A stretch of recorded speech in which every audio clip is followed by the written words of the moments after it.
വികസനത്തിലും നിക്ഷേപത്തിലും നയമാറ്റത്തിന് സൂചന നൽകി മന്ത്രി പി രാജീവ്. പാർട്ടി ലൈൻ സ്ഥിരമല്ല, കാലഘട്ടത്തിനനുസരിച്ചാണ് പാർട്ടി ലൈൻ തീരുമാനിക്കുന്നത്. ചർച്ച ചെയ്ത് തീരുമാനിച്ചാൽ പിന്നെ അതാണ് പാർട്ടി ലൈനെന്നും പി രാജീവ് ന്യൂസ് 18നോട് പറഞ്ഞു. വികസന രേഖ അംഗീകരിക്കാൻ പോവുകയാണ്. വലിയ മാറ്റങ്ങൾ ഉണ്ടാകുമെന്ന പ്രതീക്ഷയാണ് പൊതുവിൽ വരുന്നത്. അത് കഴിഞ്ഞ പാർട്ടി സമ്മേളനം അംഗീകരിച്ച നവകേരള രേഖ, അതിന്റെ പ്രയോഗാനുഭവങ്ങളുടെ അടിസ്ഥാനത്തിൽ പുതിയ മാറ്റങ്ങൾ എന്തൊക്കെ വേണം, ഇതാണ് ഈ നവകേരളത്തിന്റെ പുതുവഴികൾ ചർച്ച ചെയ്യുന്നത്.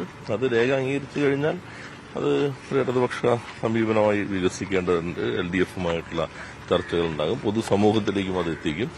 നാട് മുന്നോട്ട് കൊണ്ടുപോകുന്നതിന് ആവശ്യമായിട്ടുള്ള ദിശ പകരുന്നതാണ് ഈ രേഖയുടെ ഉള്ളടക്കം എന്നുള്ളത്. ഈ പാർട്ടി ലൈനിൽ നിന്ന് മാറിപ്പോകുന്ന തരത്തിലുള്ള ചില ചർച്ചകളും ആശങ്കകളും ഒക്കെ പൊതുവിൽ സ്വീകരിക്കപ്പെടുമ്പോഴും പ്രതിനിധി സമ്മേളനത്തിൽ അങ്ങനെ ചില ആശങ്കകൾ കൂടി പ്രതികൾ പറഞ്ഞതായി കേൾക്കുന്നുണ്ട്. നിങ്ങൾ കേൾക്കുന്നത് പലതും അവിടെ ഉച്ചരിക്കുന്നേ ഇല്ല. അതാണ് മാധ്യമ റിപ്പോർട്ടിങ്ങിന്റെ ഒരു പരിമിതി. ചിലരും ഭാവനയിൽ നിന്ന് ഓരോന്നെടുത്ത് പറയുന്നതല്ലാതെ ഇത് പാർട്ടി ലൈൻ എന്നുള്ളത് പാർട്ടി ചർച്ച ചെയ്ത് അംഗീകരിക്കുമ്പോഴാണ് പാർട്ടി ലൈൻ എന്നുള്ളത്. ഇത് അംഗീകരിക്കുമ്പോൾ ഇതായിരിക്കും പാർട്ടി ലൈൻ. അല്ലാതെ പാർട്ടി ലൈൻ ഒന്ന് വേറെ നിൽക്കുന്നു, ഇപ്പൊ പ്രവർത്തിക്കുന്ന വേറെ രീതിയിൽ. പാർട്ടി ലൈൻ പാർട്ടി ഓരോ ഘട്ടത്തിലും ചർച്ച ചെയ്ത് അതാത് കാലത്തെ സാഹചര്യങ്ങൾ വിലയിരുത്തി അംഗീകരിക്കുമ്പോഴാണ് പാർട്ടി നയം. ഇപ്പോഴത്തെ കാലത്തിന്റെ സവിശേഷത കൂടി വിലയിരുത്തിക്കൊണ്ട് പാർട്ടി ഒരു വികസനത്തിന്റേതായ കാഴ്ചപ്പാട് അംഗീകരിക്കും. 1957 EMS ആദ്യമായി മുഖ്യമന്ത്രിയാകുമ്പോൾ അന്ന് PPP തുടങ്ങിയ പദങ്ങളൊന്നും നമ്മുടെ നാട്ടിൽ പരിചിതമല്ലാതിരുന്ന കാലമായിരുന്നു. ആ കാലത്താണ് സ്വകാര്യ വ്യവസായങ്ങളിൽ തന്നെ സർക്കാർ മുതൽ മുടക്കണം, എങ്കിൽ മാത്രമാണ് സ്വകാര്യ സംരംഭകർക്ക് ആത്മവിശ്വാസം ഉണ്ടാവുകയുള്ളൂ എന്ന കാഴ്ചപ്പാട് EMS തന്നെ സ്വീകരിക്കുമ്പോൾ.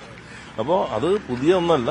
അന്നത്തെ കാലഘട്ടത്തിൽ ഒരു ഇന്ത്യ ബോർഡ് രാജ്യത്ത് ആദ്യമായി കമ്മ്യൂണിസ്റ്റ് പാർട്ടി ഭരണത്തിലേക്ക് വരുമ്പോൾ എങ്ങനെയായിരിക്കണം പ്രവർത്തിക്കേണ്ടത് എന്നതിന്റെ ഒരു സൂചനയായിട്ടാണ് അതിനെ നമ്മൾ കാണേണ്ടത്. ഈ മാറ്റങ്ങൾ എന്ന് പറയുമ്പോൾ ഈ സംഘടനാ രംഗത്തും വലിയ മാറ്റങ്ങൾ ഉണ്ടാകുന്ന സൂചനകളുണ്ട്. പുതിയ ആളുകൾ ഒരുപാട് സംസ്ഥാന സമിതിയിലേക്ക് കടന്നു വരും. യുവാ പ്രാതിനിധ്യം കൂടും, വനിതാ പ്രാതിനിധ്യം കൂടും. അങ്ങനെ ഒരു ഫേസ് ഷിഫ്റ്റ് കൂടി വരിലേക്ക് പോവുകയാണ് CPM. അല്ല, ഞാൻ നേരത്തെ പറഞ്ഞത് ഒരു തുടർച്ചയാണ്. ആ തുടർച്ച പുതിയ കാലത്തിന് പുതുക്കിക്കൊണ്ടേയിരിക്കും. എന്നാലിപ്പോ പൊതുമേഖലാ സ്ഥാപനങ്ങൾ നിലവിൽ കേന്ദ്ര നയത്തിൽ നിന്ന് വ്യത്യസ്തം അവര് ലാഭത്തിലുള്ളതെല്ലാം തന്നെ അടച്ചുപൂട്ടിക്കൂടിയും സ്വകാര്യവൽക്കരിക്കുകയാണ്. നമ്മൾ നിലവിലുള്ളവരെ ശക്തിപ്പെടുത്തും. എല്ലാ ബോർഡുകളും നവീകരിച്ചു, പുതിയ മാസ്റ്റർ പ്ലാനുകൾ അംഗീകരിച്ചു, നഷ്ടത്തിലുള്ളതിന്റെ എണ്ണം കുറച്ചു, മൊത്തം ലാഭത്തിന്റെ ഇനിയുള്ള ഉപയോഗപ്പെടുത്താം. അതിപ്പോ ചില ജോയിന്റ് വെഞ്ചറുകൾ കഴിഞ്ഞ ഗവൺമെന്റ് സമയത്ത് തന്നെ ആരംഭിച്ചിട്ടുണ്ട്. സാങ്കേതികവിദ്യയുടെ പങ്കാളിത്തം വേണ്ടിവരും. അത്തരം കാര്യങ്ങളെല്ലാം തന്നെ വിശദമായി പഠിച്ച് പൊതുമേഖലയെ ശക്തിപ്പെടുത്തി മത്സരക്ഷമമാക്കി ലാഭകരമാക്കുക. ഇതാണ് സർക്കാരിന്റെ കാഴ്ചപ്പാടുള്ളത്. ഈ സംഘടനയിലേക്കും കൂടുതൽ പുതുമുഖങ്ങൾ വരുമെന്ന പ്രതീക്ഷയൊക്കെ പൊതുവിൽ കേൾക്കുന്നില്ല. അത് ഉണ്ടാവുന്ന എല്ലാ സമ്മേളനങ്ങളും പുതിയ നേതൃത്വത്തെ തെരഞ്ഞെടുക്കുമല്ലോ. ആ നേതൃത്വത്തെ തെരഞ്ഞെടുക്കുമ്പോൾ പുതിയ ആളുകൾ സ്വാഭാവികമായും അതിന്റെ ഭാഗമായി വരും.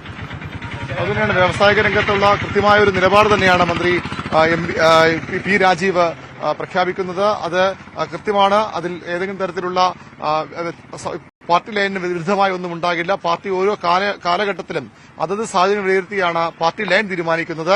അത് ചർച്ച ചെയ്ത് തീരുമാനിക്കുമ്പോൾ അത് പാർട്ടി ലൈനായി മാറും. അതായത് ഒരു മാറ്റമുണ്ടാകും. വ്യാവസായിക രംഗത്ത് അല്ലെങ്കിൽ നിക്ഷേപ രംഗത്തൊക്കെ CPMന് കൃത്യമായ ഒരു നയമാറ്റം ഉണ്ടാകുമെന്ന സൂചനയാണ് അദ്ദേഹം നൽകുന്നത്. അത് സാഹചര്യത്തിനനുസരിച്ചുള്ള മാറ്റങ്ങളുണ്ടാകും.